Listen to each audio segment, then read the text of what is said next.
السلام علیکم جی. مصطفیٰ نواز کھوکھر صاحب اس وقت ہمارے ساتھ موجود ہیں. سر بتائیے گا کشمیر میں اس وقت جو حالات چل رہے ہیں اس حوالے سے آج اسلام آباد میں بھی ایک پروٹیسٹ رکھا گیا. بڑی تعداد میں کشمیریوں کی گرفتاریاں عمل میں لائی گئی ہیں, لاٹھی چارج بھی ہوا, گرفتاریاں بھی عمل میں لائی گئی.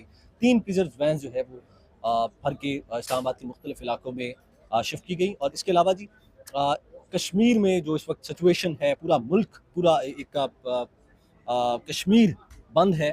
وہ حالہ پل سے صحافیوں کو بھی آگے جانے کی اجازت نہیں ہے. اب سارے معاملات کو کیسے دیکھتے ہیں؟ مذمت کرتے ہیں. اور جو اسلام آباد پریس کلب میں ابھی میں نے فوٹیجز دیکھے ہیں کہ ان فوٹیجز میں پولیس پریس کلب کے اندر گھسی اور وہاں پر پریس کانفرنس کرتے ہوئے جو کشمیر سے تعلق رکھنے والے لوگ تھے ان کو اریسٹ کیا. نہ انہوں نے پریس کلب کی سینکٹیٹی کو ملوث خاطر رکھا. اور باتیں اور معاملات ہمیشہ مذاکرات کے ذریعے حل ہوتے ہیں. درجن سے اوپر وہاں پر شہادتیں ہو چکی ہیں. سیکیورٹی فورسز کی بھی ہوئی ہیں, پولیس کی بھی ہوئی ہیں اور عام عوام کی بھی ہوئی ہیں. یہ نوبت یہاں تک پہنچنی نہیں چاہیے تھی. مطالبات ان کے جائز مطالبات ہیں. اگر وہ کہتے ہیں کہ مراعات ختم کی جائیں تو اس میں کون سی غلط بات ہے؟ بے تکی مراعات تو ہماری اشرافیہ اور حکمران طبقہ ہمیشہ حاصل کرتا رہا ہے. اس میں کوئی غلط بات تو نہیں ہے.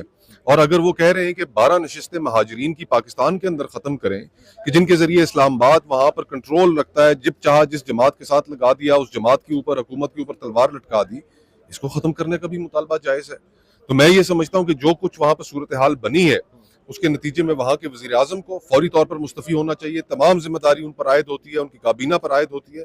فریش الیکشنز کال کرنے چاہیے اور صاف ستھرے فری اینڈ فیئر الیکشنز کے نتیجے میں جو وہاں پر حکومت منتخب ہو وہ پھر یہ آئینی ترامیم کرے اور آئینی ترامیم کر کے جو مطالبات ہیں وہاں کے لوگوں کے, عوامی ایکشن کمیٹی کے, ان کو پھر پورا کرے.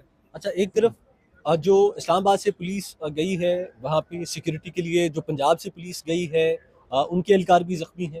اس کے علاوہ اگر دیکھا جائے تو وہاں پہ جو کشمیری ہیں ان کے کچھ لوگ بھی جو ہے وہ مارے جا چکے ہیں.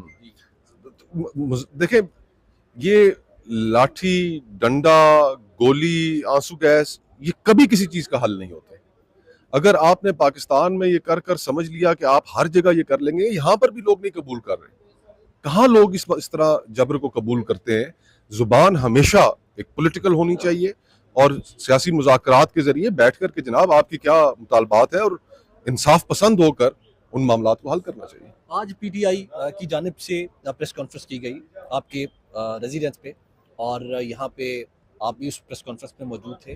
مختصراً بتائیے گا ایجنڈا کیا تھا, کیا نیکسٹ اسٹریٹجی ہے پاکستان تحریک انصاف کی, آپ کی اور جو بھی اپوزیشن جماعتیں ہیں؟ جی دیکھیں, ایجنڈا تو ہمارا بڑا پریس کانفرنس کا سمپل تھا. فلسطین کے اوپر بہت سے تحفظات ہیں اور جس طریقے سے خصوصاً حکومت نے ہینڈل کیا ہے سارے معاملات کو, اس کے اوپر اپنا موقف رکھنا تھا. اور ہم نے یہی موقف رکھا کہ یہ جو وزیر اعظم نے ابھی ٹرمپ صاحب نے پیس پلان اپنا اناؤنس نہیں کیا تھا اور جلد بازی میں وزیر اعظم صاحب نے 2 گھنٹے پہلے اس کی توثیق کر دی, اس کو خوش آمدید کہہ دیا. تو یہ کیوں انہوں نے کیا؟ جبکہ بعد میں رات ہی کو حکومت کے ہی وزیر خارجہ اسحاق ڈار صاحب نے خود کہہ دیا کہ یہ تو وہ پلان ہی نہیں ہے جس پلان کے اوپر ہمارا ایگریمنٹ ہوا تھا. تو اس طرح کی امبیرسمنٹ جو پاکستان کو ہزیمت جو اٹھانی پڑی, پاکستانی عوام کے ساتھ آپ کنسلٹیشن کریں اور کنسلٹیشن کے نتیجے میں یہ فیصلے ہونے چاہیے کہ بجائے اس کے کہ آپ بند کمروں میں کریں. سینیٹر مشتاق کو اسرائیلی فوج نے گرفتار کر لیا ہے, اس پر کیا کہتے ہیں؟ ہم حکومت سے یہ مطالبہ کرتے ہیں کہ فوراً ان کی رہائی کے لیے کوششیں کی جائیں اور ان کو واپس لے کے. بہت شکریہ سر, تھینک یو ویری مچ.